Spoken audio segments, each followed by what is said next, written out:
थाना तबस्सुम शहीद लियाकतपुर की हदूद में औबाश नौजवानों ने गरीब मेहनत कश की जवान साला बेटी को अगवा कर लिया।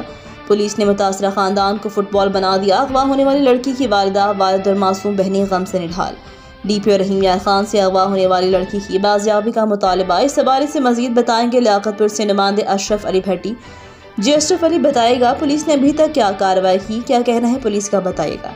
जी, लियाकतपुर थाना तबस्सुम शहीद की हदूद कच्ची मंडी में औबाश नौजवानों ने गरीब मेहनत कश की जवान साला बेटी को अगवा कर लिया। अगवा होने वाली लड़की की वालिदा अपने खावंद और कमसन बच्चों के हमरा नेशनल प्रेस क्लब लियाकतपुर में बताया कि 7 रोज़ कबल हम अपने छोटे बच्चों की दवाई लेने अस्पताल गए तो मुबीना औबाश अगवा कर अपने 2 मालूम साथियों के हमरा मेरी बेटी को अगवा करके ले गए। लड़की की वालिदा ने बताया कि थाना तबस्सुम शहीद की पुलिस ने मुकदमा तो दर्ज कर लिया, लेकिन अभी तक लड़की को बाजियाब नहीं कराया जा सका। मुतासरा खानदान ने डीपीओ रहीम यार खान से लड़की को बाजियाब कराने का मुतालबा कर दिया।